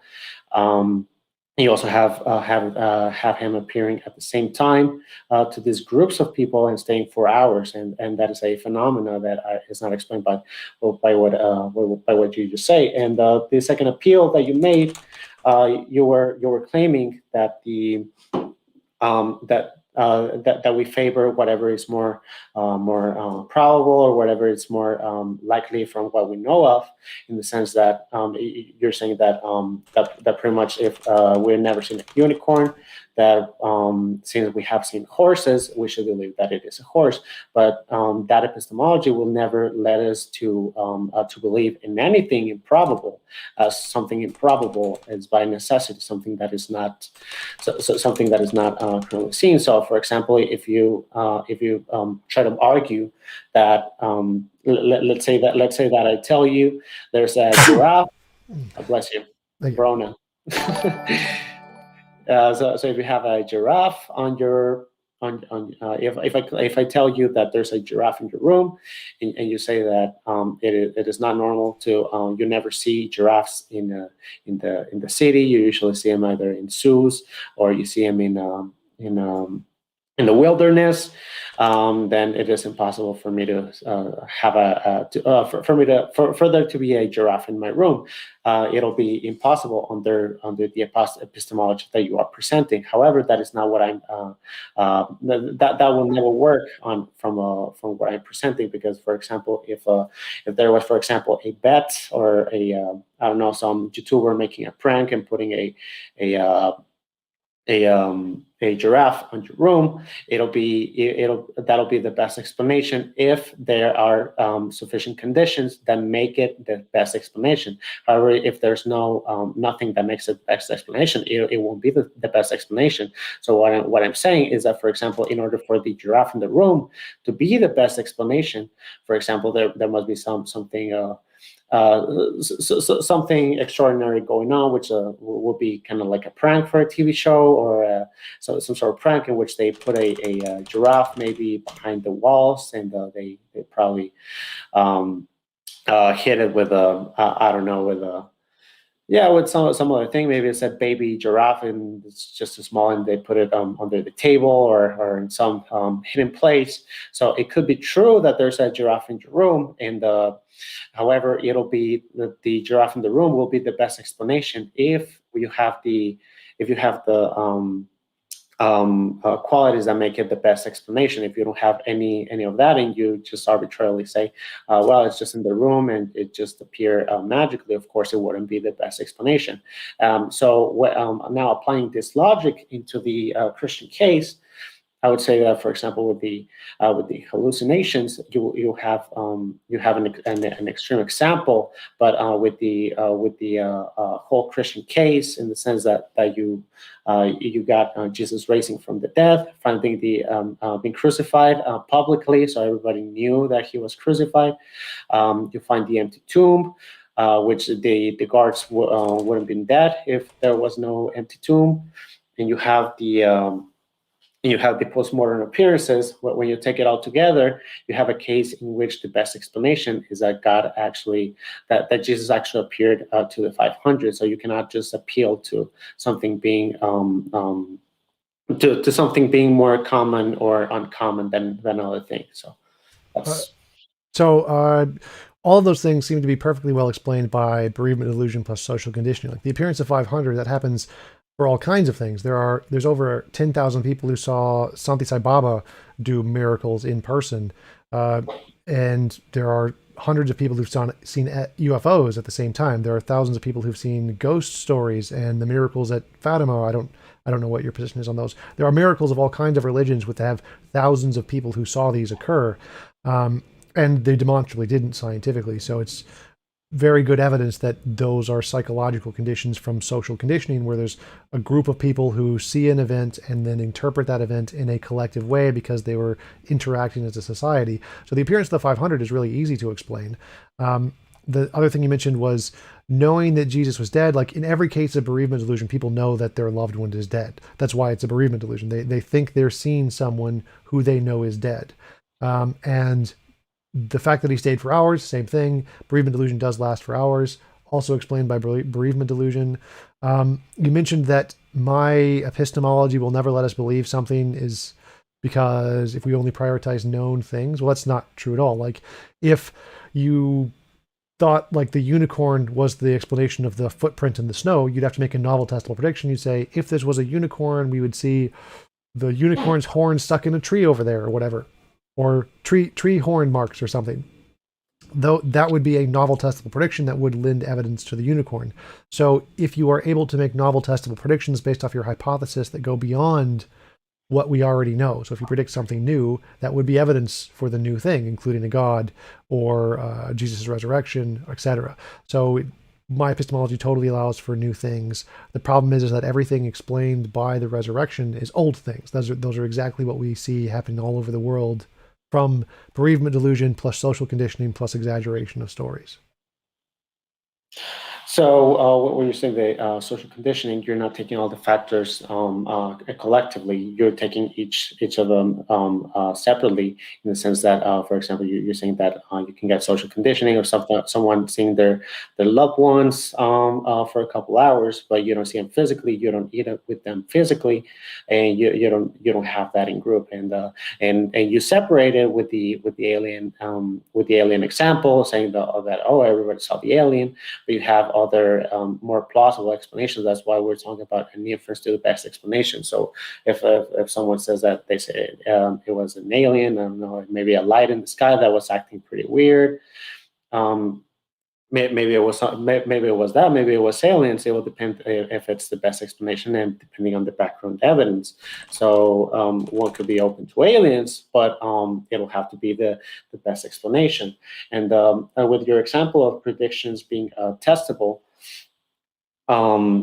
you pretty much are not taking account that we're talking about a being with certain with certain decisions and certain character, certain pretty much that takes decisions in a certain manner. So, for example, if I say that I have a Muslim terrorist in my closet, and for example, and I say, okay, okay, if it's a Muslim terrorist, then tell him to say Christianity is true 10 times. But a Muslim terrorist wouldn't say that Christianity is true 10 times because it has a I wouldn't say personality. I would say it has a nature. It has things that it does, and it has things that it doesn't do. And I would say that, for example, if that person it's a terrorist, you pretty much wouldn't ask it to do things that a terrorist that a Muslim terrorist wouldn't do. So it has to match with the ontological descriptions and pretty much with the personality of the being at hand. So you cannot just have God to just pretty much do whatever you want, like printing. Print money in front of me 10 times, or you cannot just make those arbitrary claims. You'll have to, that'll have to be within the personality of this being that we're talking about. So stayed for hours and met in person. Both of those are explained by bereavement delusion. You do have physical interactions with people who have died in bereavement delusion. They do stay for hours. And the appearance of the 500, like obviously Jesus probably didn't walk around and handshake 500 people. What most likely happened was they saw something like a bright light in the sky and interpreted that as Jesus. Far more plausible, especially since the account is just a sentence long. It doesn't tell us anything more than that in the Bible. So those are both perfectly well explained by bereavement delusion plus social conditioning. I'm not sure what you mean by I'm picking things individually here. So if I take all of those collectively, the appearance after the death, the physical interactions, and the appearance of the 500, all of that can be explained by bereavement delusion, social conditioning, exaggeration combined, all of those. So what? Go ahead. Go ahead. Sorry, go ahead. Fine, go ahead. That's right. Yeah, what I'm saying is that you pretty much have to do pinhole thinking in order to explain those in a naturalistic perspective. So that's why I'm claiming that you have to make an inference to the best explanation. What do you mean by pinhole thinking? Because that seems like the best explanation. Here are three things that are extremely common and that we know about that explain everything about that event. Why would that be pinhole thinking? Because pretty much you have to do anything other than theism in order to explain your position. You pretty much have to do anything. Pretty much any explanation, like denying logic, denying philosophy, denying objective knowledge, denying the appearance of the uniformity of nature, denying you got to deny a lot of things in order to stick with atheism. And in this case, you have to argue that these people are having delusions in group, but delusions of sane people, of some of them being scholars, some of them not having any emotional connections to Jesus. So as I mentioned, some of them were the enemies of Jesus, as with Paul. Paul was not a friend of Jesus. He was actually killing Christians. So that would not explain all of its factors, and especially when it comes to enemies of the faith, because they wouldn't mourn for what they believe to be a false Messiah. So it doesn't account for enemies. It doesn't account for eating with Jesus. So some of them were eating for Jesus for hours, whatever.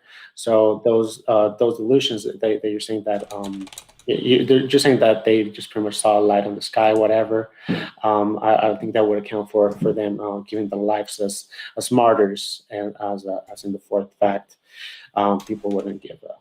Yeah, pretty much they would have been martyrs for something they believe was false, so they must believe that it is true, and yeah, pretty much that I say that you got to do a lot of pinnacle thinking for that. Yeah, so those are really easy to explain. Enemies of Jesus, Paul specifically, bereavement delusion applies to people who are emotionally significant. So if you were torturing, like if Nazis torturing Jews, they could see bereavement delusions of Yahweh, the Jewish God, because of they have such an emotionally significant thing interaction with them in their brain. So that's perfectly easy to understand why Paul would have a bereavement delusion of Jesus. Eating with Jesus, yes, that is explained by bereavement delusions. Also happens, common part of bereavement delusions. Enemies of Jesus, I would assume that would mean like in the 500 case. I don't know if any of the apostles were enemies of Jesus, but in the 500 case, where it was most likely something like we saw a light in the sky, there are people who are against UFOs who saw the same experience and interpreted it as a UFO. So enemies of UFOs also have these same experiences because of the social conditioning aspect. So that's also explained very easily. The martyrs thing, I agree that the apostles thought it was true, just like people who see bereavement delusions think it's true that they're seeing their dead loved ones. And so they would also potentially be willing to die because they believe they saw their dead loved one or whatever. All of those are explained by the three facts I mentioned of bereavement delusion, social condition, and exaggeration. I don't see how any of those are hard to explain given these three things. Well, I would say that you cannot apply you wouldn't apply the same thing to other historical events, other events that we experience in our daily life. It seems that you mostly would apply that kind of delusion to a Christian God, in the sense that, for example, if someone was trying to prove that man went to the moon, you can pretty much say the same thing, that okay, yeah, we have those type of delusions, and people see things that they want to see, so then maybe these people just want to go to the moon, and yeah, they just want to go to the moon, and they have these a lot of sentiment for this, so much that these people started having hallucinations to claim that they went to a moon. So I would say that that is what is the pinhole thinking that you got to do in order to stay to atheism, because you do not apply the same the same standards to other things that you would apply to God. And yeah, pretty much. You just choose whatever you don't want to be proven. In this case, you can choose. Sorry about that. In this case, you can choose what is going to be. If someone went to the moon, you pretty much choose. Okay, I don't want to. I don't want any way to prove that someone went to the moon. So you can say that pretty much they hallucinated. You can say that that the what the writing is ambiguous, because you get scientists that don't agree with each other's sciences. You got people that don't agree with um, yeah. That pretty much they come to different conclusions when it comes to the aerodynamics, or the design of the spaceship, whatever. And let's say if we put it in a context in which let's say it was the first time of man going to the moon, or maybe someone going to the past and telling someone that they went to the moon. It'll be pretty much an extraordinary case, and pretty much just dismiss it. However, if it's the best explanation, if what you're saying makes sense, it should make sense that people can go to the moon. But you can apply the same logic, the same pinhole thinking to someone going to the moon as you're doing with the case of God. So in my case, the principle I'm using is specifically the one used in law and history, which is that anything that lacks an empirical basis would require more than testimony to justify its existence. That would be miracles, magic, mythical creatures, the paranormal, supernatural, UFOs.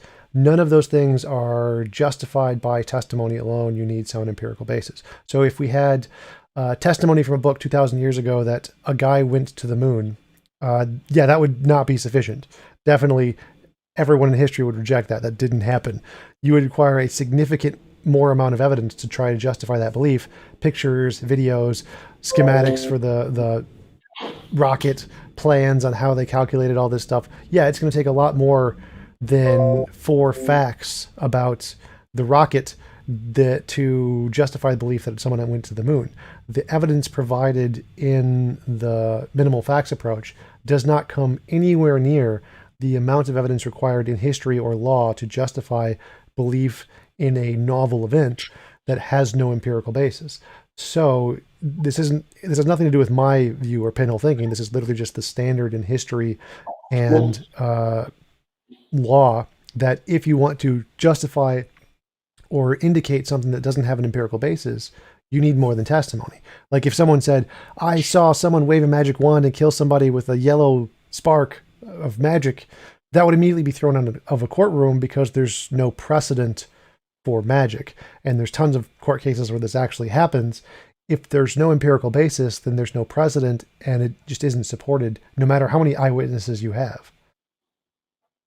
okay, so you made a lot of points there, and of course I didn't interrupt you, and then I'll let you finish your case. So okay, one of the things you mentioned, empiricism, that we can only know some stuff based on empirical, in an empirical basis. So the problem is that that would never allow for anything beyond beyond the realm that we see in. However, if we argue, for example, that the first cause created the universe, the first cause must be outside of the universe. So if it's outside of the universe, empiricism and scientism will never be able to account for that data. So empiricism wouldn't necessarily exclude for for something outside of outside of the nature that we do observe. So it will be impossible actually to measure something outside of nature. It's very much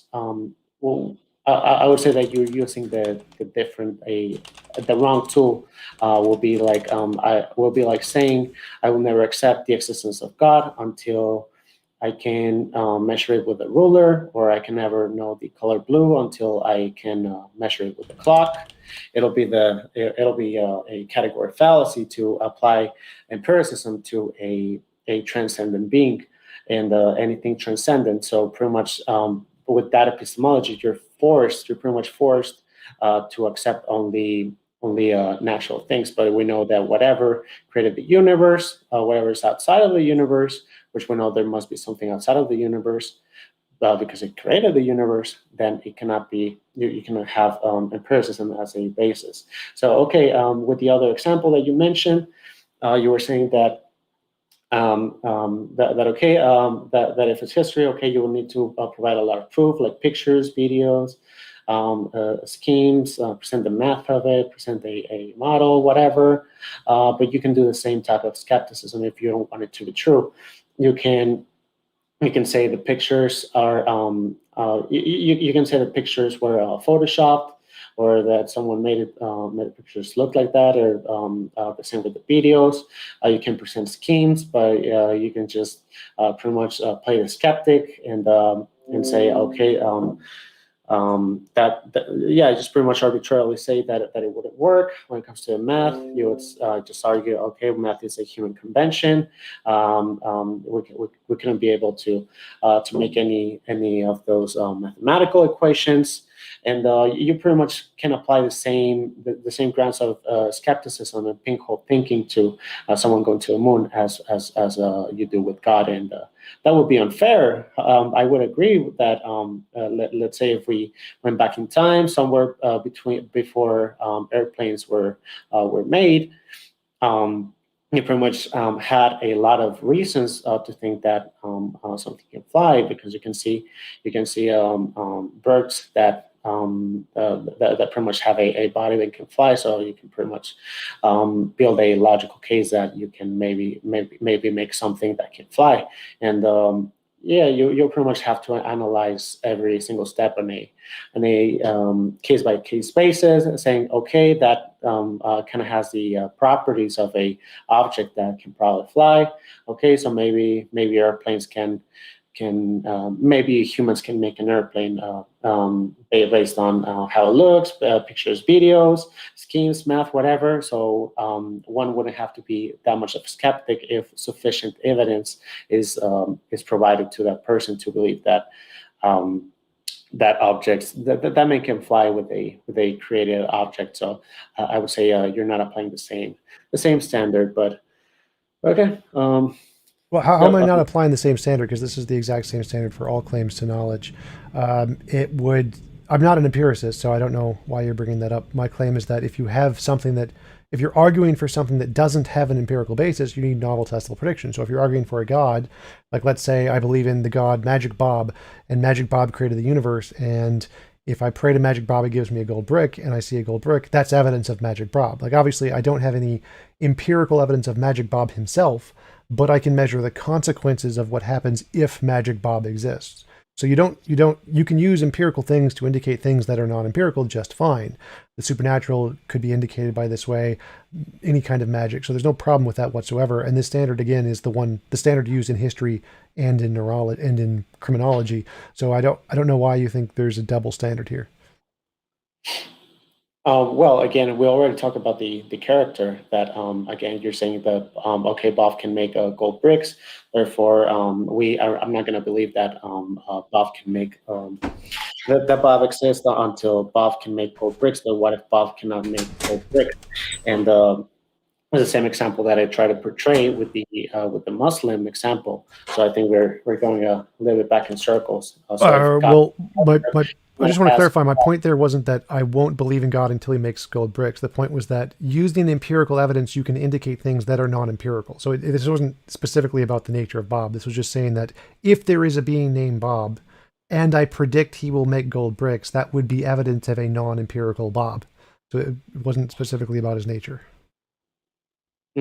Sure. Well, you can make the same case for God that okay, if God exists and God has the character that we observe in the Bible, that means that, for example, things Jesus appearing to thousands of Muslims in the Middle East in dreams in different forms would happen, even though many of them don't know about Jesus.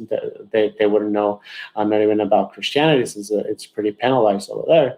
So you would expect those things to happen. You would expect near-death experiences, because the Bible tells about an afterlife, as you would expect people to experience near-death experiences.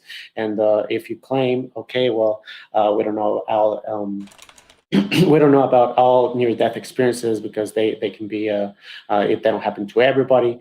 Well, because God has a character, it's not going to happen to everybody. That's what I'm saying with the gold brick. It's the same thing with the gold brick. So since the God has a character, it wouldn't.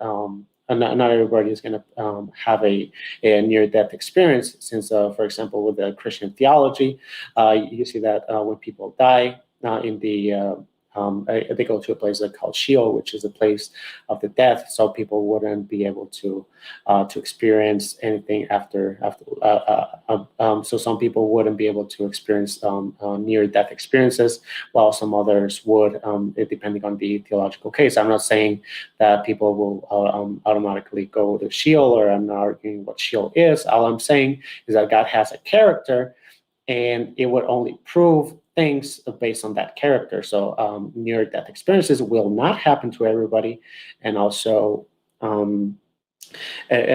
just appearing to Muslims is not going to happen to everybody. Jesus working with the lives of Chinese people or any other people in different countries, and millions of people. Pretty much testifying for a Christian experience. You will see that many people will experience that, as we know, that God elects some, which would be the doctrine of predestination or election. So God will elect many people. So you would observe that mostly elect people would observe those types of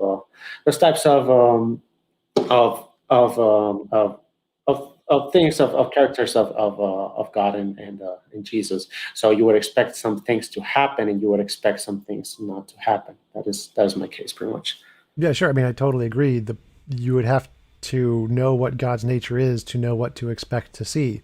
But my argument was that is using empirical evidence, you can indicate non-empirical things, like whatever created the universe or supernatural, whatever. If you just know if these non-empirical things exist and will interact in the world in some way, and you can measure that interaction, then you can use empirical evidence to indicate these non-empirical things. So do you agree that using empirical evidence, you can indicate non-empirical things? Well, what do you said? So my argument was is that you can use empirical evidence to indicate things that are not empirical, like the thing that created the universe. Obviously, it's not in the universe, so we can't measure it in the universe. Or supernatural ghosts that aren't empirical, we may not be able to measure them empirically. But if we know something about them, like this, you can talk to this ghost if you chant some kind of Hare Krishna mantra. Then, if the ghost will tell you the location of buried treasure or whatever at a reliable basis, you can use that empirical evidence of discovering the buried treasure as evidence of the ghost. Like if you could do that at a higher rate than chance, we could call a ghost from the afterlife and it could tell us the location of buried treasure at a high rate. That would be good evidence of ghosts, of non-empirical things. So you can use empirical evidence of finding buried treasure as evidence of a non-empirical thing, a ghost. Yeah, I absolutely agree. Actually, so it'll be the same thing. So if God has a character that is explained by the Bible, that is why I you pretty much see the occurrence of the death and resurrection of Jesus in time. That's why you see postmortem. People saw postmortem appearances. That's why people have visions of Jesus. That's why there's near-death experiences, and that's why we can observe all these other things that can that can better be explained by God than a natural basis. So, in the same manner that you're saying that that is what we would expect from these other from these other supernaturalistic things to act in the world in order to identify them. We see all these things that we can identify God. Yeah, from the things we experience in the world as some there are some incredible miracles that happen nowadays. For example, I could tell you a miracle, for example, of a he's a very close family member. So he got an accident in which all his organs were crushed by a lot of tons. I don't know how many tons. I think 20 tons or so. And the three doctors pronounced him that he was going to die. You see also a lot of you also have the evidence from all the court cases from which he experienced. You also have all the medical records from all the medical years and years of medical attention that he received. And you also see, for example, the um, medical attention. Yeah, when it comes to court cases, you have 62 recorded cases for his for his miracle. So you see a lot of things, and you also have within all this, you What was the have miracle? he got crushed by tons and tons of yeah, he got run by a very heavy trailer. And then healed or something? The healing part is the miracle? Yeah, pretty much after those years, he became well, one of the best workers in a very physically demanding job. And yeah, pretty much all of his doctors couldn't explain any of his circumstances. So I would say that and since there was a lot of Christian involvement, a lot of Christian yeah, since they are Christians, they believe in God, they would pray to God, they would have people pray for them, and they would have all these Christian circumstances that you expect when a Christian miracle would occur. And you see all this evidence that points to one thing. You would have to do pinhole thinking in order to say that the miracle didn't happen. You would pretty much have to appeal to whatever smaller whatever's the smallest possibility, just that it's not a miracle. It's the same thing that you have to do with him, as you have to do with Jesus, as you have to do with God, as I'm arguing that that one can do the same thing for claiming that men did not go to the moon. So I So if think some so if something happened that would explain that and happens at a much higher rate than miracle, would that be pinhole thinking to say that that thing that happens at a much higher rate and explains exactly that thing is, would that be pinhole thinking? well, there's things that do not happen at a higher rate. There's things that we just have observed once, like let's say the picture of the black hole. We just have a picture of one picture of a black hole, and that's it. And we struggle pretty much to get it. So you can do the same pinhole thinking, and even though it wouldn't repeat itself or some in a long time, or maybe in something that, let's say something else that wouldn't repeat in a lifetime, or would appear in 300 years, whatever. It will be something that does not repeat itself pretty often. But I would still say that if it is the best explanation that something is going to happen, then we can apply the same thing that with God. That if it's the best explanation that that pretty much that God exists, or that Christianity is true, etc. So I think it's pinhole thinking. But So you said um, pinhole thinking is picking like the least likely thing or something like that, right? I would say it kind of refers to, if you look at a pinhole, you can have a lot of ways to go around through the world, but it'll be extremely something, a very precise exit that you pretty much are forced to take. So Right, right. The precise exit that you're forced to take, that part is the part I'm talking about here. yeah, just to pretty much deny whatever.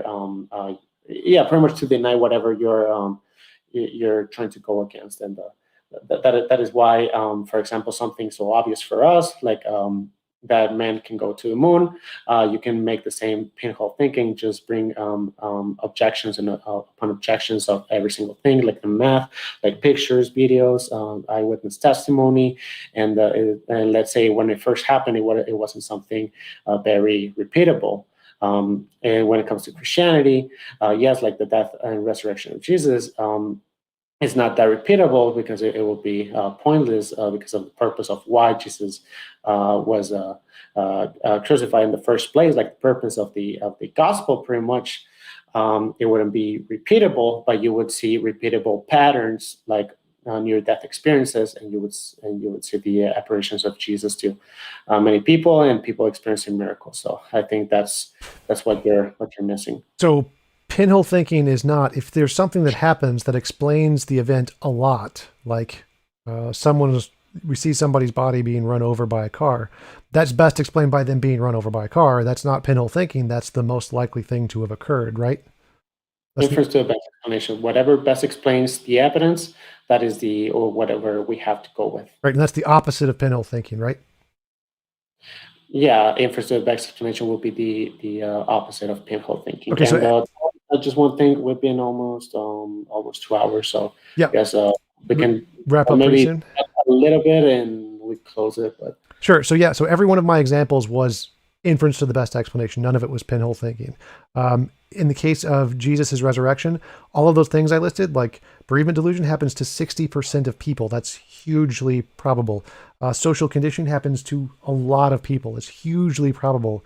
All of the things I listed are the most probable thing to occur, like seeing a car run over a person. It was probably a car. The example you mentioned with your brother, like obviously I don't know anything about that case. You just told it to me, but spontaneous remission or spontaneous healings are extremely common in even extremely severe cases. And they happen in all religions. So that would, if it had only happened in the case of Christianity, yeah, that'd be great evidence for sure. But it doesn't. It happens at the exact same rates in every culture, everywhere around the world, which means it's most likely just a biological thing. So all of these examples I listed are the most plausible explanations, which is why they're accepted by the majority of scholars in the field. None of them are pinhole thinking. None of these are extraneous, hard to explain things. These are really common things that happened all over the world all the time. So I don't know why you're calling it pinhole thinking. But yeah, we should definitely wrap up pretty soon. After you wanted to give a closing, go ahead. sure, yeah. So one of the things when it comes to when you said improbable, um, Well, something again, as we mentioned before, not because something is improbable doesn't mean that something is the best explanation. That was the whole point. That something improbable, something improbable can be true as the same way that going to the moon is very improbable, but we know that it is true. And you also say that all religions have some sort of miraculous things happening. So in the Christian worldview, that's exactly what you would expect. You would expect true miracles, you would expect false miracles, and you would expect miracles by other religions also. Since, for example, in the Christian worldview, you will see that some other religions are deceived by Satan or deceived by demons, deceived, for example, like when it comes to Muhammad had allegedly a revelation by the angel Gabriel. So you, for example, have the verse which it says that even if an angel appeared to you and showed you a gospel different from what I've sent unto you, may be anathema, which means that people are going to get revelations from angels and claim that, yeah, pretty much base their religion on something miraculous. So the Christian worldview would actually we would expect of some of the things miraculous happening for other religions, and we also would expect some false miracles to be happening in other places. The same way that when it comes to money, um, you wouldn't say that there's a lot of fake money, fake dollar bills out there. Therefore, there's no since there's a lot of fake ones, then you cannot say that the one is actually true. But you actually observe that you wouldn't be able to say that since many can be actual bills, and while others could be fake bills. So that wouldn't prove anything at all. So, well, okay. So when it comes to the closing, yeah, I guess that's all I have to do. All I have to say that I still think it's pinhole thinking, and I don't think that you would apply the same standards to anything like, for example, the moon landing, the same way that you apply it to God. So I still think it's pinhole thinking. And if we see the conclusions that you've drawn so far, you have claimed that logic is a human convention, and the underlying factors of based on logic, those are also yeah, pretty much you will call it reality, but you will have to take a lot of things as axioms, but not explaining how a non-God hypothesis can explain those axioms in the first place. And what else with the results of Christianity? I guess it was too vague. That's why I didn't give it like a much of a importance. But we didn't talk about the topics I wanted to talk about. But okay, yeah, I guess it was too vague. It was a little bit too big in my part. So I apologize for making it like so many statements there that we can go through in history, economy, and a lot of places. So yeah, those are my conclusions. That's my closing statement.